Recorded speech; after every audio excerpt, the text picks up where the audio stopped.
So in my last video, I talked about how NEI users, that is extroverted intuition people, may find it difficult to plan ahead and use a bullet journal or a planner the way many people do, by sort of using it as a watercolor. You plan ahead, you know exactly what you're going to do, and then you do it and it's all perfect. I'm talking about a different kind of journaling planning, which is more like an oil painting where you add layers and like I'm doing here and let things sort of emerge on their own, and you do things, you redo things, and this is a good example of that. You saw at the beginning that there was text underneath all this. That was my planning. This was a project spread for an application I made for a position at work. So I used that spread to keep track of what I had to do, notes and references. I did some scripting, and just used it to stay on top of what I had to do. Naturally, that's nothing new, but the point is that after all that is done, now the application is done, it's sent, I don't know what's going to happen, but I'm hoping for the best, and this is a way for me to process what I've already done and what I hope I am moving towards. So to begin with, I didn't know what I was going to do. I just thought, I want the background to be sort of similar in color to the pen I used to color code and plan this application.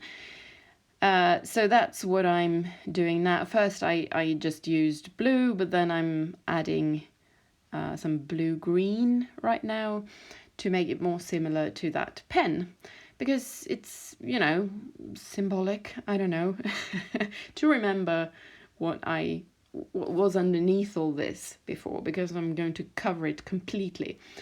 And actually, at first I was going to keep some of the text, the scripting, to sort of see if it turned out the way I wanted it to.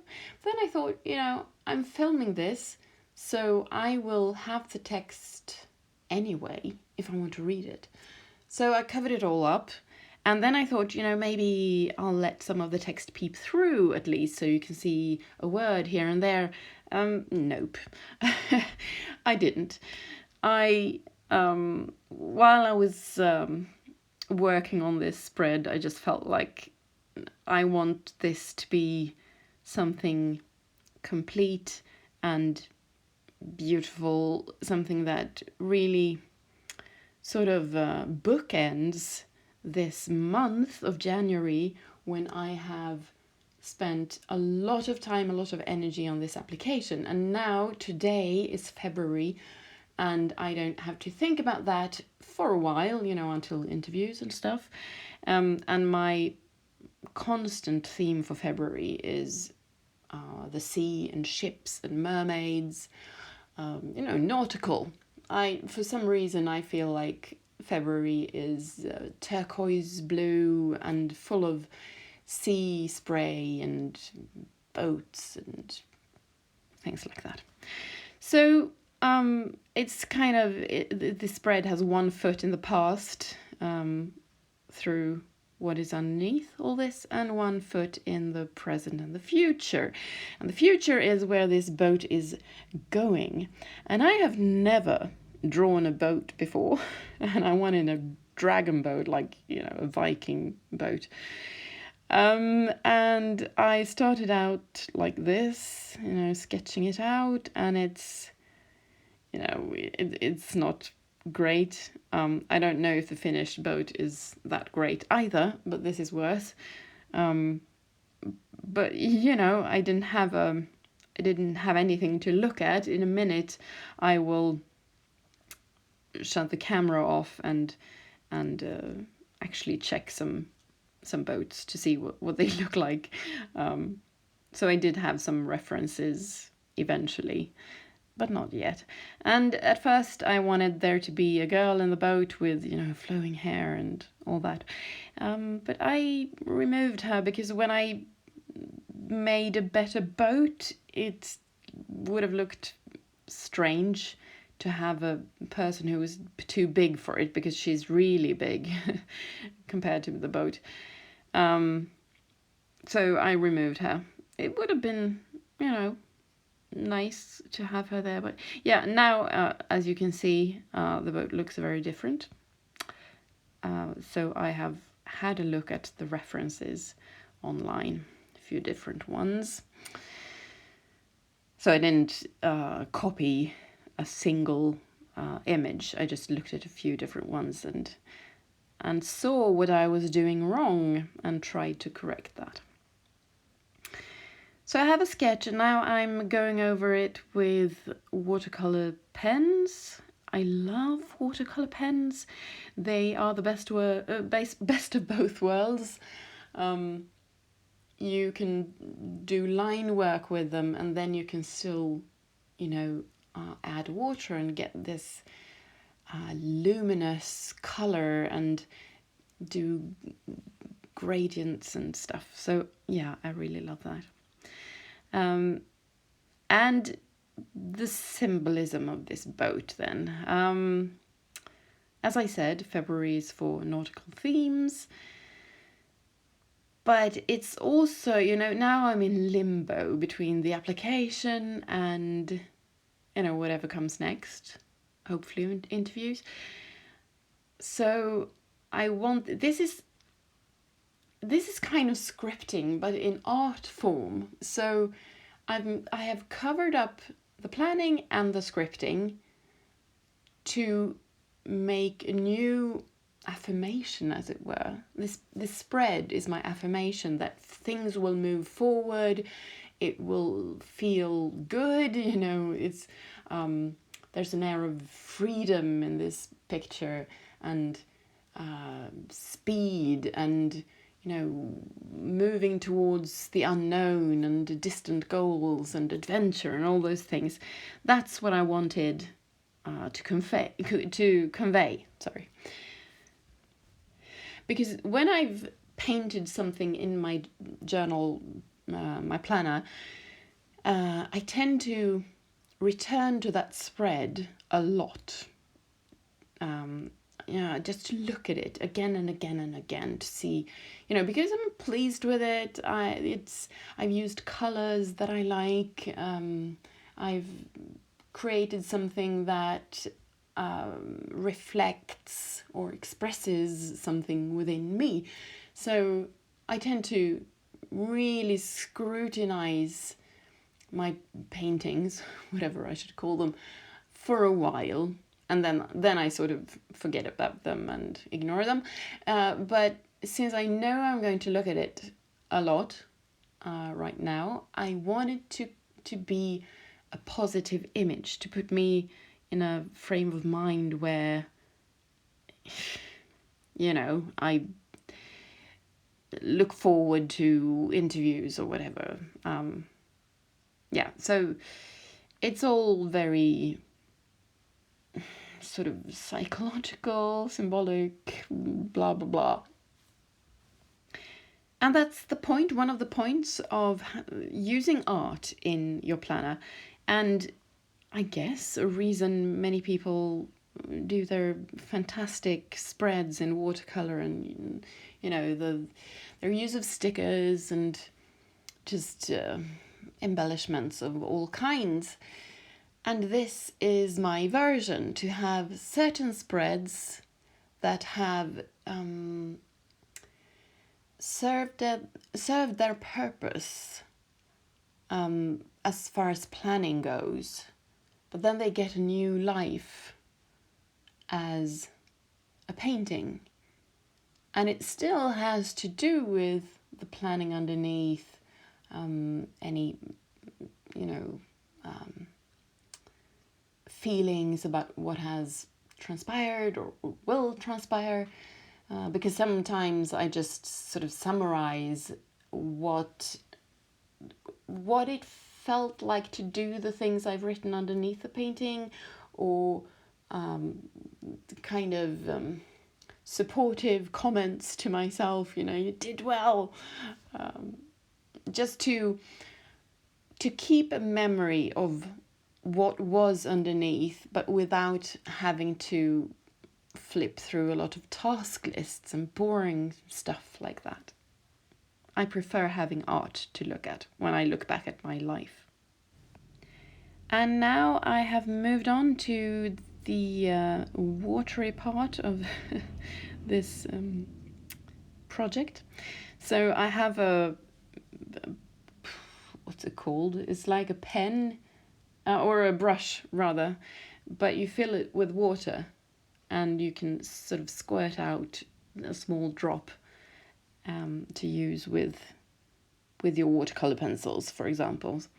And it was such a good buy. It wasn't expensive or anything, but it really was one of those things that you don't regret at all, because it's really served me well.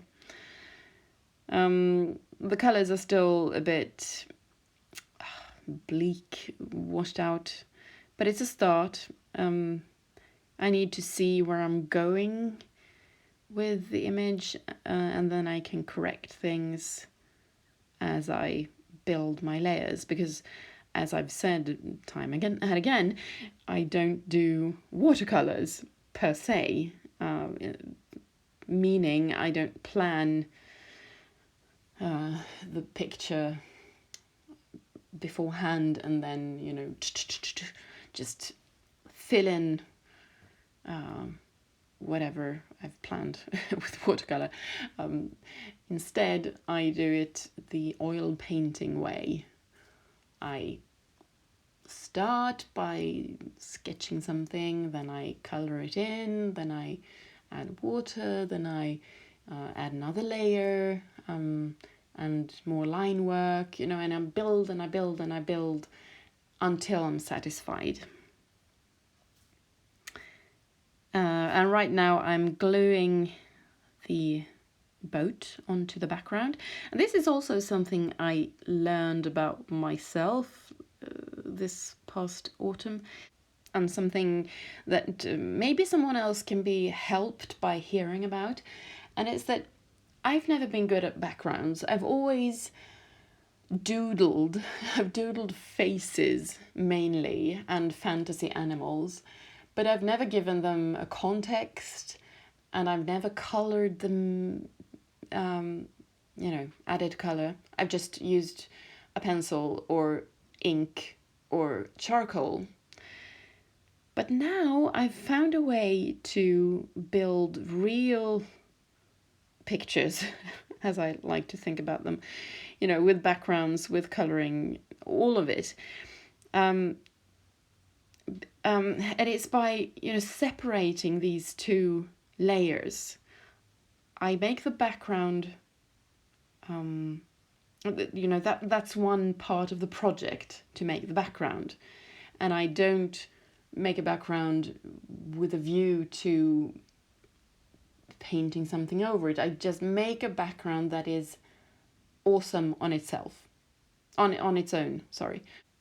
And then, instead of risking utter ruin, that is painting on top of this background that I'm so pleased with, I doodle something on a completely different page.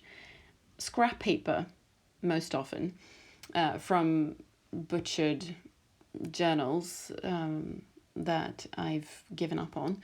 So I reuse the paper to make these doodles, and then I, as you have seen, I color them and cut them out and put them on top of the backgrounds, because that way I don't have to take the other part of the painting into account. So when I'm doodling and sketching and making the thing, the focal point, the person or whatever, the animal or the boat, I just concentrate on that, because I just don't do whole pictures. I don't know why.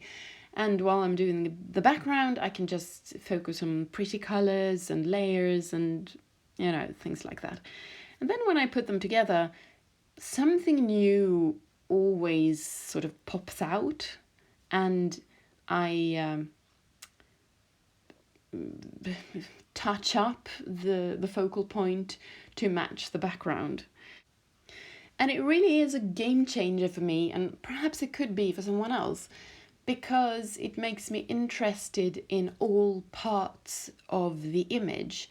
Because I do prefer to have keepsakes like this, that pictures that are complete in a way, instead of just doodles in some notebook somewhere.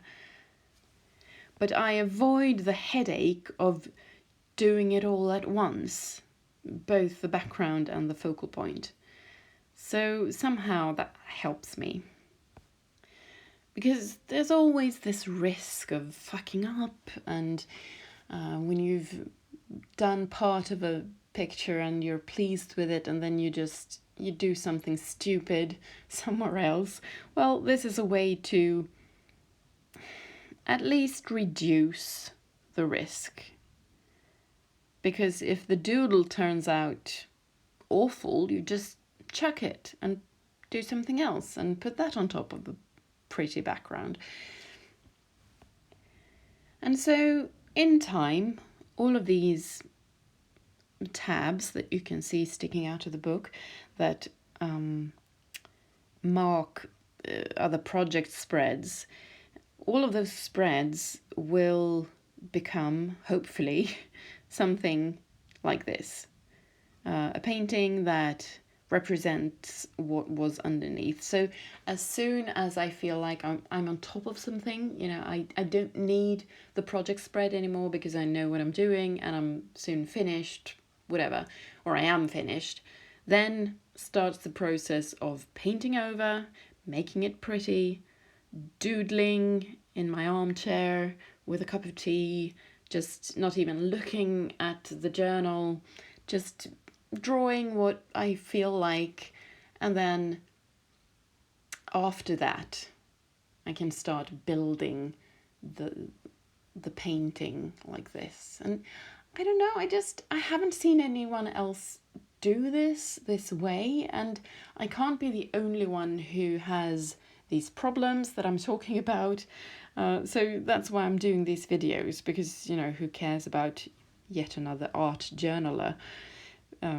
But the thing is, I lack this type of inspiration from, you know, what I've found myself. So I'm hoping to give that inspiration to someone who is like me.